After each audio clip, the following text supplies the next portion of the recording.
சுமோவின் குட்டி கதை. குரங்கு சேட்டை. குரங்கு என்ன சேட்டை பண்ணிச்சுன்னு பார்க்கலாமா? ஒரு அழகிய பவளக்காடு. அந்த பவளக்காட்டுக்குள்ள விலங்குகள் ரொம்ப சந்தோஷமா இருந்துச்சு. அப்போ வெள்ளிமலையிலிருந்து ஒரு குரங்கு இந்த காட்டுக்கு வந்துச்சு. அந்த குரங்கு வெள்ளிமலையில் இருக்கிற ஒரு சாமியார்கிட்ட அவருக்கு தேவையான உதவியெல்லாம் செஞ்சதுனால அவர் இந்த குரங்குக்கு சில அற்புத சக்திகள்லாம் கொடுத்து இதை வச்சு நீ பொழைச்சிக்கோன்னு அதை அனுப்பி வச்சாரு. அற்புத சக்திகளெல்லாம் வச்சு இந்த குரங்கு என்ன சேட்டை பண்ணுச்சுன்னு பார்க்கலாமா? பவளக்காட்டுக்கு வந்த குரங்கு, ஏய் எல்லாம் இங்க பாருங்க, என் பேரு சோமு. நான் வெள்ளிமலையிலிருந்து வரேன். எனக்கு நிறைய அபூர்வ சக்தி இருக்கு. நான் ஒரு அற்புதமான பிறவி. அங்க இருக்கிற விலங்குலாம் இந்த குரங்கையே அதிசயமா பார்த்துச்சுங்க. அப்போ அந்த குரங்கு சாமியார் கொடுத்த சக்தியை வச்சு கொஞ்சம் வித்தை காட்டுச்சு. ஓம் ஜூம் கிரீம் அப்படிலாம் சொல்லி ஏதேதோ மந்திரத்தை சொல்லி ஒரு பூ தூக்கி போட்டு அதை பறவையா மாத்துச்சு. இதெல்லாம் பார்த்த எலியும் முயலும் ரொம்ப சந்தோஷப்பட்டு குதிச்சாங்க. அப்போ குரங்கு, சரி, உங்ககிட்ட எனக்கு என்ன பேச்சு? உங்க காட்டுக்கு யார் ராஜா அப்படின்னு கேட்டுச்சு. அதுக்கு முயல், அதுக்கு அந்த குரங்கு, சரி நான் அந்த சிங்கத்துக்கிட்டயே போய் பேத்திக்கிறேன் அப்படின்னு சொல்லிட்டு சிங்கம் இருக்கிற குகைக்கு போச்சு. சிங்கம் இருக்கிற குகைக்கு போன குரங்கு, ஏய் கோழி சிங்கமே, வெளியே வா. நீதான் இந்த காட்டுக்கு ராஜாவா? வெளியே வா. குகைக்குள் புகுந்து கொண்டு என்ன செய்கிறாய்? சீக்கிரம் வெளியே வா அப்படின்னு குரங்கு கத்துச்சு. உடனே சிங்கம் குகையில இருந்து வெளியே வந்து, எதுக்கு நீ இங்கு கத்திக் கொண்டிருக்கிறாய்? உனக்கு என்ன வேண்டும்? உன்னை நான் இந்த காட்டில் பார்த்ததில்லையே. யார் நீ? அப்படின்னு சிங்கம் கேட்டுச்சு. உடனே குரங்கு அதுக்கு, நான் வெள்ளிமலையிலிருந்து வருகிறேன். நான் ஒரு அபூர்வ குரங்கு. உனக்கும் எனக்கும் போட்டி வைத்துக் கொள்வோம்.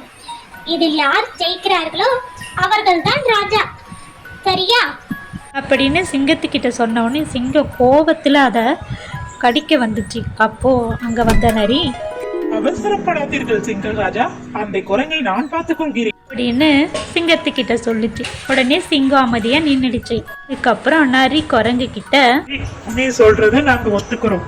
ஆனா போட்டி உனக்கும் எனக்கும் தான், சிங்கராஜா கூட இல்ல, சரியா? இதுக்கு குரங்கு, எனக்கு ரிஸ்க் எடுக்கிறதெல்லாம் ரஸ்க் சாப்பிடுற மாதிரி. சிங்கத்தையே அசால்ட்டா தோற்கடிச்சிருவேன். நீ என்ன ஜுஜுபி? போட்டியை இப்பவே வச்சுக்கலாமா இல்ல நாளைக்கு வச்சுக்கலாமா அப்படின்னு குரங்கு சொல்லுச்சு. உடனே அதுக்கு நரி, நாளைக்கே போட்டியை வச்சுக்கலாம். நாளைக்கு காலையில உனக்கு எனக்கும் போட்டி, சரியா? என்ன போட்டின்னு சொல்லவே இல்லையே. அத நான் நாளைக்கு காலையில சொல்றேன். போட்டி அப்போ, சரியா? நாளைக்கு காலையில போட்டி அப்போ சந்திக்கலாம். பாய். பொழுது விடிஞ்சதும் எல்லாரும் போட்டிக்கு தயாரா இருந்தாங்க. அப்போ அந்த குரங்கு, இந்த தண்ணிக்குள்ளையா போட்டி அப்படின்னு கேட்டுச்சு. அதுக்கு கரடி, ஆமாம் பரங்காரே, இந்த தண்ணிக்குள்ளதான் போட்டியா அப்படின்னு நிறைய சொன்னாங்க. என்ன போட்டியா இருக்கும்?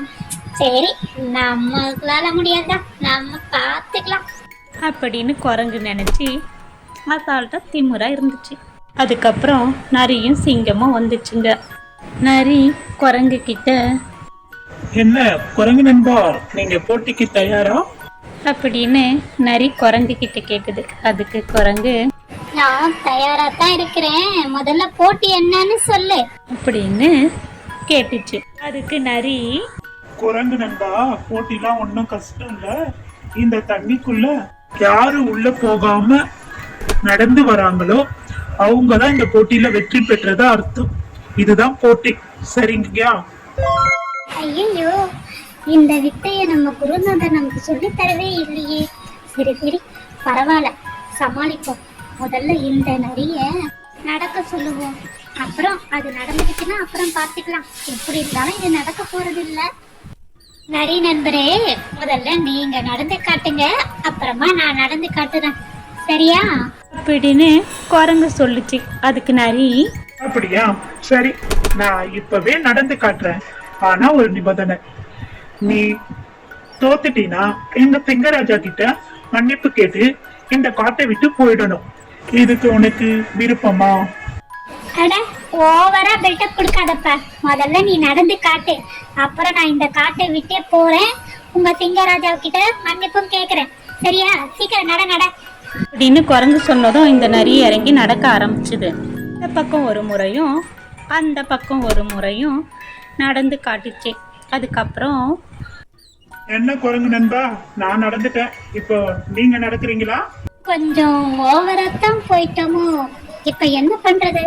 வேற வழி இல்ல, மன்னிப்பு கேட்டுட்டு போக வேண்டியதுதான். திரும்பவும் அந்த சாமியார் கிட்டேயே போயிட்டு நம்ம காலத்தை ஓட்ட வேண்டியதுதான். சரி, நான் என் தோல்வியே ஒத்துக்கிறேன். சிங்கராஜா கிட்ட மன்னிப்பும் கேக்குறேன். இந்த காட்டை விட்டே நான் போறேன் அப்படின்னு சொல்லிட்டு குரங்கு தன்னோட தோல்வியை ஒத்துக்கிட்டு சிங்கத்துக்கிட்ட மன்னிப்பு கேட்டுட்டு அந்த காட்டை விட்டு அது போயிடுச்சு. அதுக்கப்புறம் சிங்கம் நரிக்கிட்ட, பெரியாரே, நீங்க எப்படி அந்த தண்ணிக்குள்ள நடந்தீங்க? இது எப்படி உங்களால முடிஞ்சது? அப்படின்னு சிங்கம் நரிக்கிட்ட கேட்டுச்சு. அதுக்கு நரி சொல்லிச்சு, அது ஒண்ணும் இல்ல சிங்கராஜா, நான் அன்னைக்கு போட்டி வச்ச நைட்டு போய் நம்ம முதல நண்பரை பார்த்தேன். அவர்கிட்ட இங்க நடந்ததை எல்லாத்தையும் சொன்னேன். அவரும் எல்லாத்தையுமே கேட்டுட்டு அவரு நமக்கு உதவி செய்யறேன்னு சொன்னாரு. அவருடைய உதவியால தான் நான் தண்ணிக்குள்ள நடந்தேன். அது எப்படின்னா, அவர் தண்ணிக்குள்ளேயே உள்ள மிதந்துகிட்டே வந்தாரு. நான் அவரு மேல ஏறி நின்னுக்கிட்டு அப்படியே நின்றுட்டே வந்தேன். அவரு உள்ள போய்கிட்டே இருந்தாரு. இதுதான் நடந்தது அப்படின்னு நடந்ததை எல்லாத்தையும் சிங்கத்துக்கிட்ட சொல்லிச்சு. அதுக்கப்புறம் நரியும் சிங்கமும் போய் முதலைக்கு நன்றி சொன்னாங்க. அதுக்கு முதல்ல இதெல்லாம் எதுக்கு நன்றி, இது என்னோட கடமை அப்படின்னு பெருந்தன்மையாக சொல்லிச்சு. ஃப்ரெண்ட்ஸ், குரங்கு கிட்ட பூமாலை கொடுத்தா அது என்ன பண்ணும்? அது வச்சு அழகு பார்க்காது, அதை பிச்சு தான் போடும். அதுக்கிட்ட இருந்த அபூர்வ சக்தியெல்லாம் வச்சு அது நல்ல முறையில் வாழ்ந்துருக்கலாம். ஆனால் அதோடைய கெட்ட புத்தியினால் அது பழைய நிலைக்கு திரும்பிடுச்சு. மாதிரி தான் சில மனிதர்களுக்கு கடவுள் நல்ல விஷயங்கள் எவ்வளோ கொடுத்தாலும் அதை நல்ல முறையில் பயன்படுத்தாமல் அதை கெட்ட முறையில் பயன்படுத்தி அவங்க அழிவை தேடிக்கிறாங்க. ஃப்ரெண்ட்ஸ், இந்த கதை உங்களுக்கு பிடிச்சிருந்தா லைக் அண்ட் சப்ஸ்கிரைப் பண்ணுங்கள். மறக்காமல் கமெண்ட் பண்ணுங்கள். பாய்.